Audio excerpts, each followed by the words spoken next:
अंगना में रोवेली दुलारी धिया दुआरा बाजत बाजा। अंगना में रोवेली दुलारी धिया दुआरा बाजत बाजा।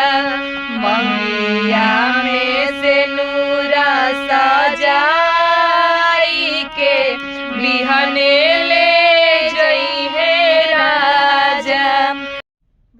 नमस्ते प्रणाम, हम बानी सिंगर स्नेहा शर्मा और ये हमार बाड़ी बहुत अच्छी दोस्त और बहुत अच्छा गावेली।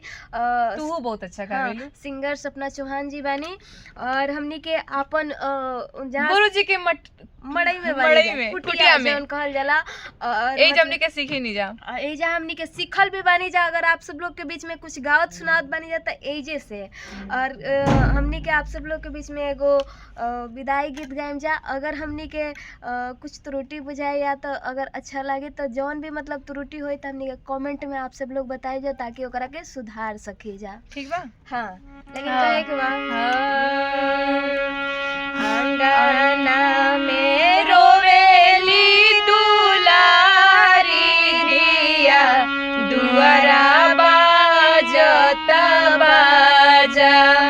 अंगना में रोवेली दुलारी धिया दुआरा बाजत बाजा। मंगिया में से नूरा सजाई के बिहने ले जई है राजा। मंगिया में से नूरा सजाई के बिहने ले जई है राजा। अंगना में रोवेली दुलारी धिया दुआरा बाजत बाजा। अंगना में रोवेली दुलारी धिया दुआरा बाजत बाजा। मंगिया में से नूरा सजाई के बिहने ले जई है राजा। मंगिया में से नूरा सजाई के बिहने ले जई है राजा। बाबा बाबा पुकारिला बाबा ना बोले ले हो। बाबा बाबा पुकारिले बाबा ना बोले ले हो।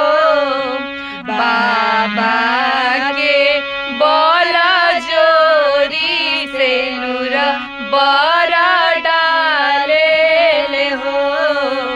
बाबा के बोला जोरी से नूर बरा डाले ले हो। जानती हो स्नेहा, हम लोग यहाँ पापा पापा कहते हैं ना, इसलिए हमरा से लटपटा है, मतलब कंफ्यूज आ जाता नहीं। क्या कहते हमने यहाँ ये जन गीत गवाता दोस्तों, ये हमने यहाँ पापा पापा कह के गवाला, बाबा बाबा कह के ना गवाला। तो यहाँ तो पापा पापा कह के बाबा कैसे कहबे पापे हाँ, कहे। हाँ हमने यहाँ पापा कहला। पापे कहे। पापा ना पापा पुकारिला पापा ना बोले हो। पापा पापा पुकारिले पापा ना बोले ले हो। पापा के बाला जोरी से नूर बरा डाले ले हो। पापा के बाला जोड़ी से नूर बरा डाले ले हो। पापा पापा पुकारिले पापा ना बोले ले हो। पापा पापा पुकारिले पापा ना बोले ले हो, पापा के बाला जोड़ी से नूरा बारा डाले ले हो, पापा के बाला जोड़ी से नूरा बारा डाले ले हो।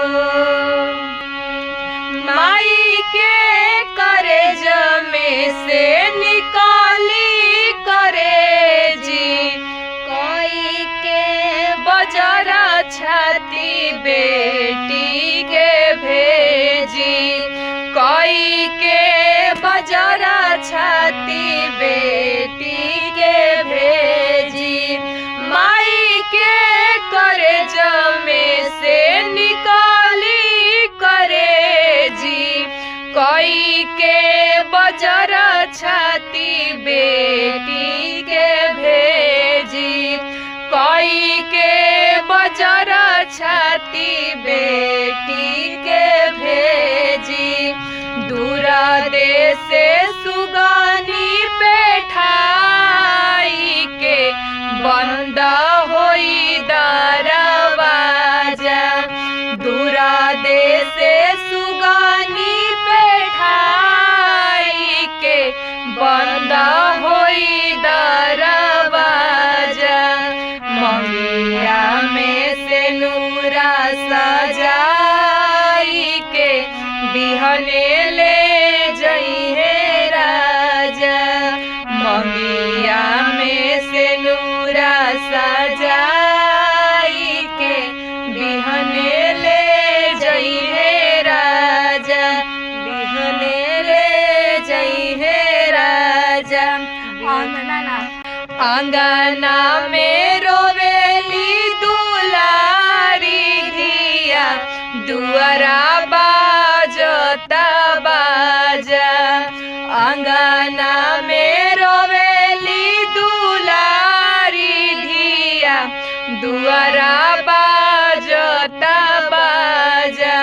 मंगिया में से नूरा सजाई के बिहने ले जइहे राजा, मंगिया में से नूरा सजाई के बिहने ले जइहे राजा, बिहने ले जइहे राजा, बिहने ले जइहे राजा। दोस्तों अगर आप लोगों को ये गीत अच्छा लगा होगा तो आप सब लोग कमेंट में बताइएगा, ठीक है। सब्सक्राइब कीजिएगा, सब्सक्राइब कीजिएगा, लाइक कीजिएगा, गुरुजी बोल रहे हैं, और शेयर कीजिएगा। और शेयर कीजिएगा, ठीक है दोस्तों।